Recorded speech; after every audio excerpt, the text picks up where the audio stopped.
Hey everyone, it's Steve from the garden. Well, it's just before New Year's Day, and it's time for me to start my onion seeds for the 2024 growing season.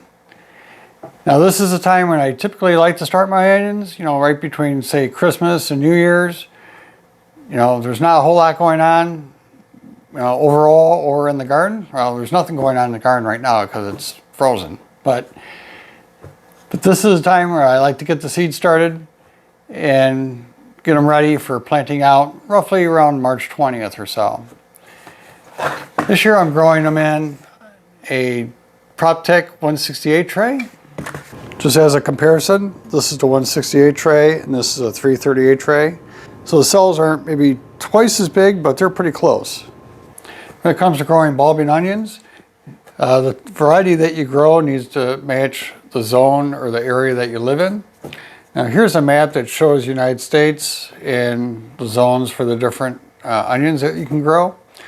Now, those of you who are between latitude 25 and 35, you'd grow a short day onion. If you're between 32 and 42, you can grow an intermediate day. And anyone who's above latitude 36 would grow a long day.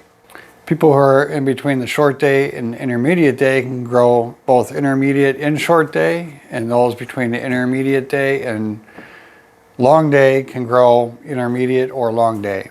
I myself, I'm at latitude 42, so I can grow both intermediate day and long day onions.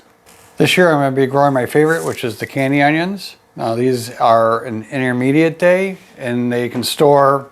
They're rated for up to 3 months of storage, although I typically get 6 months of storage from them.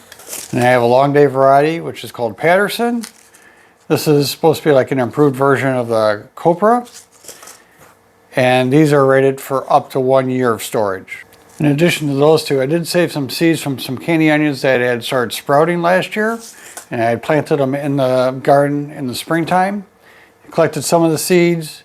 And I'll just do just a few of those to see how they work out.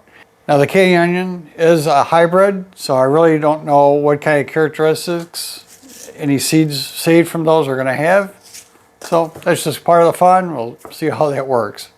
To get started, I just need to fill up my tray here. Now I'm using Pro Mix for my seed starting mix this year. And then once the onion seeds kind of sprout, then I'll put some worm castings on top of all this to add just a little bit of nutrients for them. I pre-moistened the Pro Mix before doing all this and let it sit in the basement for a couple days to make sure it was reasonably warm, or at least basement temperature, which is around 60 some degrees. And then there's plenty of moisture in there to help get the seeds started. Plus I will also water those seeds in once I put them in. This is what the seeds look like for the candy onions. This tray has 18 cell rows by 9 columns. That gives me the 168. And I'm going to be doing 9 rows of the candy onions.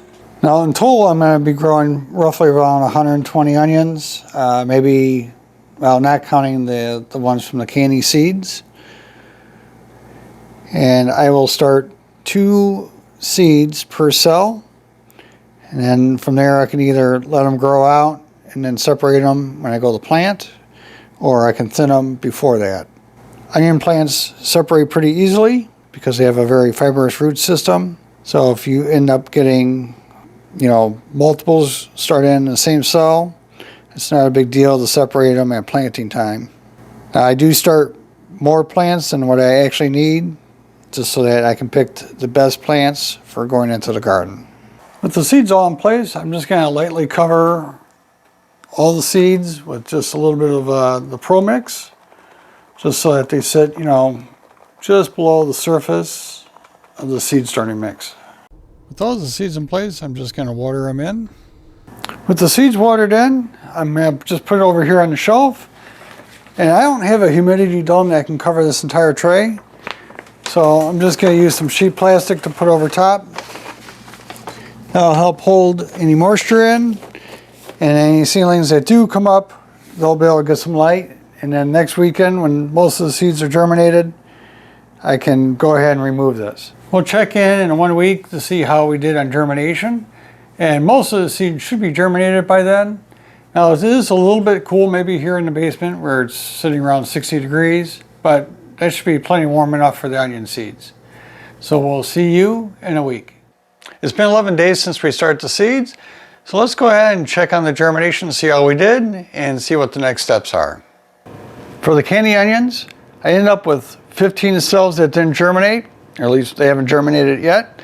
So over the weekend, I did reseed those cells.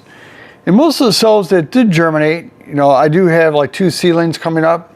And I could kind of relocate the seedlings from the doubles and put them into the empty ones, and as a way to like just fill out the tray. On the Patterson side, I think I ended up with like 17 or 18 cells that didn't germinate. So again, over the weekend, I reseeded those. For the candy onion seeds I saved from last year myself, I only had 3 cells that did germinate, and I had 6 that did not. So I did reseed those also. Now those are not that important since I really don't know what to expect from those onions, but the candy and the Pattersons are definitely my primaries. And as far as like moving the seedlings from one cell to an empty one, it's early enough in the season before I need to plant these outside, so I figured I'll just do the second seeding, see if we fill out the rest of the tray that way. And if that doesn't work, then I will, transplant the extra seedlings from the other double cells into the empty ones. Now it should be noted that I did not have the seedling tray on a heat mat. If I did, they'd probably be a little bit further along, and maybe I would have got that little extra better germination. But, as the basement here is at 60 degrees, and that's plenty warm enough for the onions, but maybe not the most ideal temperature. I have a grow shelf set up here in my basement, and on the front I have just a plastic sheeting cover that helps hold the heat in, along with the cardboard I have on the sides and the back. Now I have a couple pepper plants down here, and these are on a heat mat. And then the onions sit down here right below the lights. Now there's only maybe a couple inches between the plants and the lights here. Well, maybe a little more on this side, but I have plenty of light hitting these plants so that they can grow. And this is on a timer, so they get about 16 hours of light each day. In the early stages of growth, having 16 hours of light on the plants really doesn't matter. It's not like they're going to start bulbing at this point. But as the plants start getting a little larger and start to mature a little bit more, I will reduce the light to around 13 hours or 14 hours a day, and it'll stay that way until I transplant them outside. In 3 to 4 weeks, I'll do a follow-up video where we'll cover the germination of the second round of seeding. We'll show the growth of the plants, and at that time we'll do our first fertilizing. So if you have any questions, you can go ahead and leave a comment down below, and I'll do my best to answer them. And until then, I hope you enjoyed, got something out of this, and we'll see you on the next one.